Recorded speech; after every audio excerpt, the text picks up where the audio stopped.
Sir నేను homework చేయలేదు sir. ఎందుకు ప్రియా నువ్వు హోంవర్క్ చేయలేదా? Sorry sir. సరే రేపటి నుంచి మొత్తం హోంవర్క్ చేసుకొని రావాలి, ఓకేనా? హోంవర్క్ రాయలేదు సార్ నేను. రేపు మీ అయ్యా అబ్బాని తీసుకురారు. సార్ నేను ఆబ్సెంట్ సార్. సరే ఎందుకు రాలే? అయితే నిన్న మా తాతకి కొంచెం ఫీవర్ వచ్చింది సార్, అందుకే రాలేదు. రేపటి నుంచి రోజు రావాలి, ఓకేనా? సార్ నేను కూడా నిన్న రాలేదు సార్ స్కూల్ కి. ఎందుకు వస్తానరా? మీ అయ్యా వాళ్ళు ఫీజు కట్టి వేస్ట్ గారా? అప్పుడే గొర్రెలు కాచుకోరా పోయి. సరే పిల్లలు రాసుకున్నారా? సార్ నేను రాయలేదు సార్. సరే తొందర రాసుకో. సార్ నేను కూడా రాయలేదు సార్. ఇంతసేపు రావురా? మార్క్స్ చెప్తా నేను, రైట్ డౌన్ చేసుకోండి, ఓకేనా?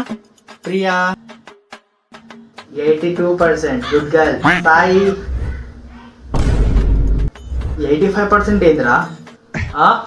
ఎందుకు బతుకుతానో రా? ఎందుకు చదువుతానో రా? అయ్యో వాళ్ళు పైసలు వేస్ట్ చేస్తాను వేరా? చదివి నువ్వు రా, బయటికి రా, బయటికి రా. ప్రిన్సిపల్ దగ్గరికి పోదాం, బయటికి రా. Good morning. Good morning sir. నిన్న నేను మీకు అక్కడ చూసాను సార్. అవునా? ఎక్కడ చూసినావు? మార్కెట్ లోనా? అవును సార్, మార్కెట్ దగ్గర. అవునా సార్ నేను కూడా మీకు మార్కెట్ లో చూసినా నిన్న. ఎవడు అడిగినరా ఇప్పుడు? నీ పని రోడ్ల మీద తిరుగుడేనా? నువ్వు ఎక్కడ పడితే ఎక్కడ చూస్తావా నువ్వు? ఓకే పిల్లలు. సార్ ఇవాళ క్లాస్ వద్దు సార్, ఇంట్రెస్ట్ లేదు. ఏంది ప్రియా, చదవబుద్ధి అయితే లేదా? యా సార్ వద్దు సార్. సార్ ఇవాళ క్లాస్ వద్దు సార్. నీకు కూడా చదవబుద్ధి అయితే లేదా? సంవత్సరం మొత్తం చదవవు గారా, ఇవాళ కూడా ఏమైంది నీకు?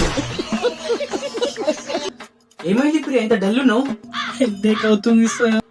హెడేక్ అవుతుందా? అయ్యో అయ్యో, ఇంటికి పోతావా? వెళ్తా సార్. సరే పోగొట్టా. Thank you sir. నీకేమైంది రా, మూర్తి ముడుచుకొని కూర్చున్నావు? హెడ్ఏక్ అవుతుంది సార్. హెడేక్ అవుతుందా? నువ్వు వచ్చేది 10 రోజులు, దానికి హెడేక్ గారా? ఒక రోజు నీళ్లు తాగిరాపు, అదే తగ్గుతుంది పో.